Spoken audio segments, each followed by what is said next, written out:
നമസ്കാരം. അച്ഛാ, ഇലക്ഷൻ പോലൊരു വലിയ ന്യൂസ് ഇവന്റ് വരുമ്പോ സ്റ്റോക്ക് മാർക്കറ്റ് എങ്ങനെയായിരിക്കും പ്രതികരിക്കുക? നിങ്ങൾ എപ്പോഴെങ്കിലും ആലോചിച്ചിട്ടുണ്ടോ? നമ്മളൊക്കെ വിചാരിക്കും ഒരു ഗംഭീര വാർത്ത കേട്ടാൽ മാർക്കറ്റ് അങ്ങ് പറക്കുമെന്ന്, അല്ലേ? പക്ഷെ പലപ്പോഴും അങ്ങനെയൊന്നും സംഭവിക്കാറില്ല. അപ്പോ ഇന്ന് നമ്മൾ നോക്കാൻ പോകുന്നത് വാർത്തകളും മാർക്കറ്റും തമ്മിലുള്ള ഈ ഒരു വിചിത്രമായ ബന്ധത്തെക്കുറിച്ചാണ്. ഈയൊരു സംഭവം ശരിക്കും മനസ്സിലാക്കണമെങ്കിൽ നമുക്ക് ഈ അടുത്ത് നടന്നൊരു ഇലക്ഷൻ റിസൾട്ട് തന്നെ എടുക്കാം. പൊളിറ്റിക്കലി നോക്കുവാണെങ്കിൽ ഭയങ്കര ക്ലിയർ ആയിട്ടുള്ളൊരു റിസൾട്ടായിരുന്നു അത്. എന്നിട്ടും സ്റ്റോക്ക് മാർക്കറ്റിലെ ഇൻവെസ്റ്റേഴ്സ് ആകെ കൺഫ്യൂഷനിലായി. എന്തുകൊണ്ടായിരിക്കും അത്? നമുക്കൊന്ന് നോക്കാം. സംഭവം ബീഹാർ ഇലക്ഷനിലാണ്. NDA സഖ്യം ഒരു ഒന്നൊന്നര വിജയമാണ് അവിടെ നേടിയത്. ഒരു എക്സിറ്റ് പോളും വിചാരിക്കാത്ത അത്രയും വലിയ ഭൂരിപക്ഷം. ഒന്ന് ഓർത്തു നോക്കൂ, 243 സീറ്റിൽ 200-ൽ കൂടുതൽ. ഇത് ശരിക്കും പറഞ്ഞാൽ ആരും പ്രതീക്ഷിക്കാത്തൊരു മുന്നേറ്റം തന്നെയായിരുന്നു. അപ്പോ ഇതാണ് ഏറ്റവും വലിയ ചോദ്യം. ഇത്രയും ഗംഭീരമായ പ്രതീക്ഷിച്ചതിലും എത്രയോ വലിയൊരു വിജയം കിട്ടിയിട്ട് മാർക്കറ്റ് എന്താ അനങ്ങാതിരുന്നത്? വെറും 1% പോലും മുകളിലേക്ക് പോയില്ല. എന്തായിരിക്കും കാരണം? സ്വാഭാവികമായും ഒരുപാട് ഇൻവെസ്റ്റേഴ്സ് ആകെ കൺഫ്യൂഷനിലായി.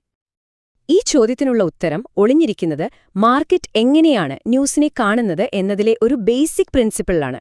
അതിനെ നമുക്ക് മാർക്കറ്റിന്റെ ഗോൾഡൻ റൂൾ എന്ന് തന്നെ വിളിക്കാം. അപ്പോ എന്താണ് ഈ നിയമമെന്ന് നോക്കിയാലോ? ഇതാണ് ആ നിർണായകമായ പോയിന്റ്. മാർക്കറ്റുകള് അവർക്കറിയാവുന്ന, അതായത് പ്രതീക്ഷിക്കുന്ന ന്യൂസിനോടല്ല റിയാക്ട് ചെയ്യുന്നത്, മറിച്ച് അവരൊട്ടും പ്രതീക്ഷിക്കാത്ത കാര്യങ്ങളോടാണ്. ബീഹാറിലെ NDAയുടെ കാര്യം തന്നെ എടുക്കാം. അവരുടെ വിജയം ഏറെക്കുറെ എല്ലാവരും പ്രതീക്ഷിച്ചതായിരുന്നു. അതുകൊണ്ട് ആ വാർത്ത മാർക്കറ്റ് നേരത്തെ തന്നെ അതിന്റെ കണക്കുകൂട്ടലിൽ ഉൾപ്പെടുത്തി കഴിഞ്ഞിരുന്നു. നമ്മളീ പറയുന്ന പ്രൈസ് ടെൻ സംഭവം. അതുകൊണ്ടാണ് റിസൾട്ട് വന്നപ്പോൾ വലിയ അനക്കമൊന്നും ഉണ്ടാവാഞ്ഞത്. സിംപിളായിട്ട് പറഞ്ഞാൽ, ഒരു ന്യൂസ് എല്ലാവരും പ്രതീക്ഷിക്കുന്നുണ്ടെങ്കിൽ അതിന്റെ ഇമ്പാക്റ്റ് ഓൾറെഡി സ്റ്റോക്ക് പ്രൈസുകളിൽ വന്നിട്ടുണ്ടാകും. അതുകൊണ്ട് റിയാക്ഷൻ ചെറുതായിരിക്കും. പക്ഷെ നേരെ മറിച്ച് ആരും പ്രതീക്ഷിക്കാത്തൊരു ഷോക്കിംഗ് ന്യൂസ് വന്നാലോ? അപ്പോൾ മാർക്കറ്റിന് പെട്ടെന്ന് ആ പുതിയ റിയാലിറ്റിയിലേക്ക് അഡ്ജസ്റ്റ് ചെയ്യേണ്ടി വരും. ആ സമയത്താണ് നമ്മൾ ഈ കാണുന്ന വലിയ കുതിപ്പുകളും വീഴ്ചകളും ഒക്കെ ഉണ്ടാകുന്നത്. അപ്പൊ ഈ പറയുന്ന ഗോൾഡൻ റൂള് ശരിയാണോ? നമുക്കൊന്ന് ചരിത്രത്തിലേക്ക് പോയി നോക്കാം. കഴിഞ്ഞ കാലത്തെ ഇലക്ഷനുകൾ ഈ പ്രിൻസിപ്പിൾ എങ്ങനെയാണ് വർക്ക് ചെയ്യുന്നതെന്ന് ക്രിസ്റ്റൽ ക്ലിയർ ആയിട്ട് കാണിച്ചു തരും. നോക്കൂ, ഈ 4 ഇലക്ഷൻ വർഷങ്ങൾ, ഇതൊക്കെ നമുക്ക് പെർഫെക്റ്റ് ഉദാഹരണങ്ങളാണ്. 2004-ലെ ആരും പ്രതീക്ഷിക്കാത്ത തോൽവി, 2009-ലെ അപ്രതീക്ഷിത വിജയം, പിന്നെ 2014-ഉം 2019-ഉം രണ്ടും വിചാരിച്ച പോലെ തന്നെ സംഭവിച്ചു. ഇവ ഓരോന്നും ഈ നിയമം എങ്ങനെയാണ് പ്രവർത്തിക്കുന്നതെന്ന് നമുക്ക് കൃത്യമായിട്ട് പറഞ്ഞുതരും. നമുക്ക് ഓരോന്നായിട്ട് നോക്കാമല്ലേ? ആദ്യം 2004. വാജ്പേയി ഗവൺമെന്റിന്റെ ഇന്ത്യ ഷൈനിങ് ക്യാമ്പയിൻ കത്തി നിൽക്കുന്ന സമയമാണ്. എല്ലാവരും കരുതിയത് അവർ ഈസിയായിട്ട് ജയിച്ച് വീണ്ടും അധികാരത്തിൽ വരുമെന്നാണ്. അതായിരുന്നു അന്നത്തെ ഒരു പൊതുവായ ധാരണ. പക്ഷെ സംഭവിച്ചതോ നേരെ തിരിച്ചും. ഭരണസഖ്യം അപ്രതീക്ഷിതമായിട്ട് തോറ്റുപോയി.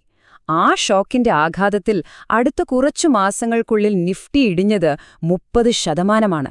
ഒരു ലോക്കൽ കാരണം കൊണ്ട് മാർക്കറ്റിലുണ്ടായ ഏറ്റവും വലിയ തകർച്ചകളിൽ ഒന്നായിരുന്നു അത്.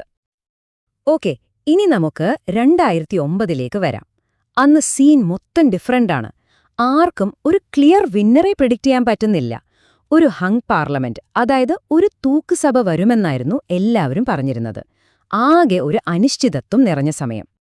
പക്ഷേ വീണ്ടും മാർക്കറ്റിനെ ഞെട്ടിച്ചുകൊണ്ട് ഒരു റിസൾട്ട് വന്നു. കോൺഗ്രസ് പാർട്ടിക്ക് വ്യക്തമായ ഭൂരിപക്ഷം.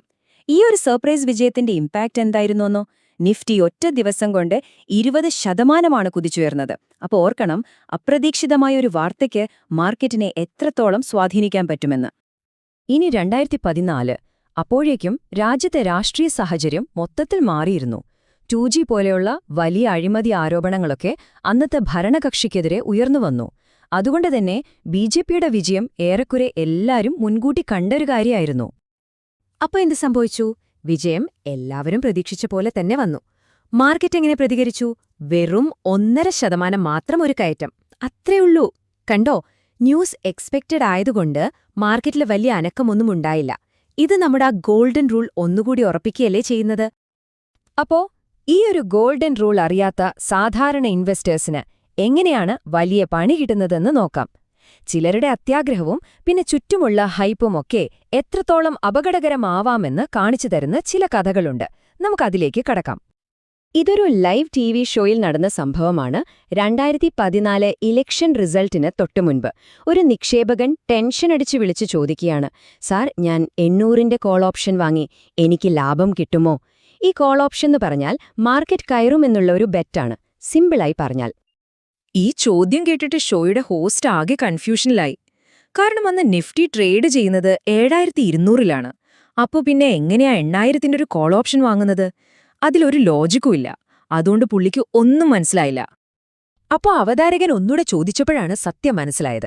പുള്ളി ഉദ്ദേശിച്ചത് 800 അല്ല, 8100 ആയിരുന്നു. അതായത് 2009 സംഭവിച്ച പോലൊരു വൻ കുതിപ്പ് അയാൾ പ്രതീക്ഷിച്ചു. മാർക്കറ്റ് 10% കൂടുതൽ ഒറ്റയടിക്ക് കയറുമെന്ന്. പക്ഷേ 2014 വിജയം എല്ലാവരും പ്രതീക്ഷിച്ചൊന്നായിരുന്നല്ലോ. അതുകൊണ്ട് അങ്ങനെ ഒരു കുതിപ്പ് നടക്കില്ലായിരുന്നു. ഇതുപോലത്തെ വേറൊരു കഥ കൂടി കേൾക്കണം. ഒരു ബ്രോക്കറുടെ വാക്ക് കേട്ടിട്ട് ഒരു ട്രേഡർ 50 ലക്ഷം രൂപയാണ് കോൾ ഓപ്ഷനുകളിൽ കൊണ്ടിട്ടത്. ഫലമെന്തായി? ആ പണം മുഴുവൻ പോയി, 0 ആയി. എന്തുകൊണ്ടാ?